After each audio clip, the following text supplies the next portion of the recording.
میری شادی ہوئی ہے کرن جی کے ساتھ، وہ ہندو ہیں. میری پہلی شادی ہوئی تھی رینا جی کے ساتھ، وہ ہندو ہیں. میری جو دو بہنیں، ایک بڑی بہن ہے ایک چھوٹی بہن ہے، دونوں کی شادی ہندوؤں سے ہوئی ہے، ان کے پتی دونوں ہندو ہیں.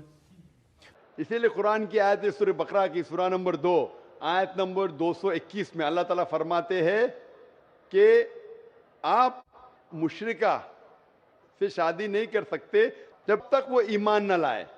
مطلب جو غیر مسلم ہیں اور شرک کر رہی ہے اس سے آپ شادی نہیں کر سکتے جب تک وہ ایمان نہ لائے.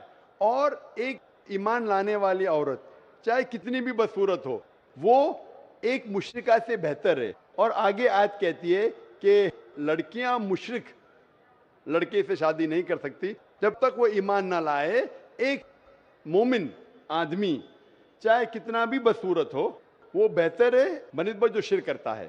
اس کی وجہ یہ ہے کہ اسلام میں لکھا ہے کہ اگر آپ خدا کے علاوہ کسی کو اور پوچھتے ہیں، کسی اور کی عبادت کرتے ہیں، یہ سب سے بڑا گناہ ہے.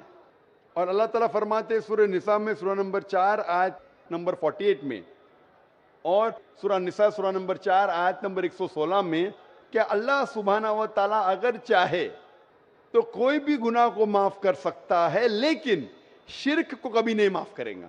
اگر ایک انسان مشرک جیسا مر گیا تو اللہ تعالیٰ کبھی بھی اسے معاف نہیں کر سکتا، کیونکہ مشرک وہ شخص ہے جو شرک کرتا ہے. اور یہ سب سے بڑا گناہ ہے کیونکہ ہمارا خالق، ہمارا مالک، ہمارا ایشور، ہمارا خدا، ہمارا بھگوان اگر ہم اس کو گالی دیں گے، یہ سب سے بڑا گناہ ہے.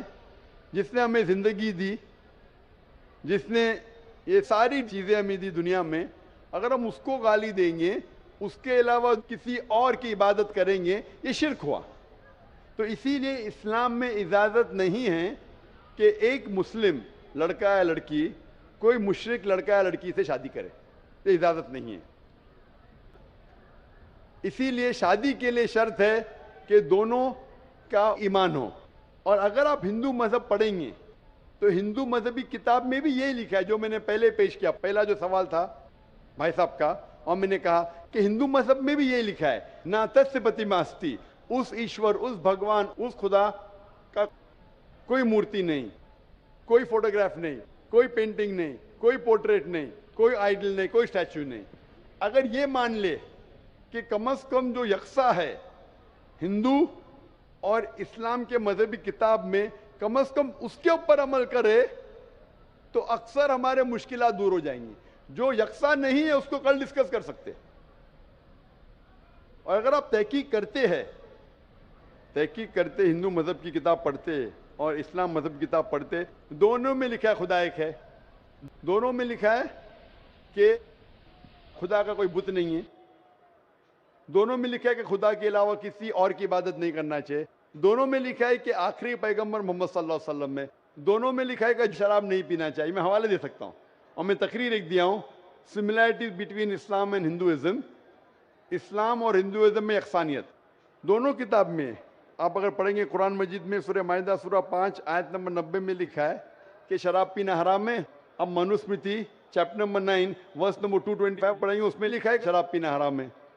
اگر آپ تحقیق کریں گے کافی یکسانیت ہے. اسلام مذہبی کتاب میں لکھا ہے قرآن میں سورہ نور میں سورہ نمبر 24 آیت نمبر 30 اور 31 کے اندر حجاب کے بارے میں، عورت کو الحمدللہ حجاب میں ہونا چاہیے، سر سے ڈھکا ہونا چاہیے اس کا جسم. آپ اگر ہندو مذہب کتاب پڑھیں گے رگ وید بک نمبر 8 میں لکھا ہے اور رگ وید بک نمبر 10 میں بھی لکھا ہوا ہے کہ عورت کو اپنے سر کے پلوں کو ڈالنا چاہیے چہرے پہ. ہندو اور اسلام مذہب میں جو مذہبی کتاب میں لکھا ہے، لیکن افسوس کی بات ہے کہ مذہب کے ٹھیکیدار یہ چیز کا ذکر ہی نہیں کرتے. کیوں؟ اسی لیے میں حوالے دیتا ہوں.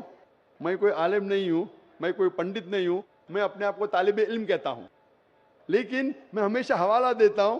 تو کسی کو بھی شک ہے، کسی کو بھی شبہ ہے تو گھر پہ جا کے چیک کر سکتا ہے، یا انٹرنیٹ پہ جائیے، آپ ٹائپ کرو، وید بھی انٹرنیٹ کے اوپر ہے، قرآن بھی انٹرنیٹ کے اوپر ہے، ٹائپ کرو، ریفرنس ٹائپ کرو، آپ کو حوالہ مل جائے گا.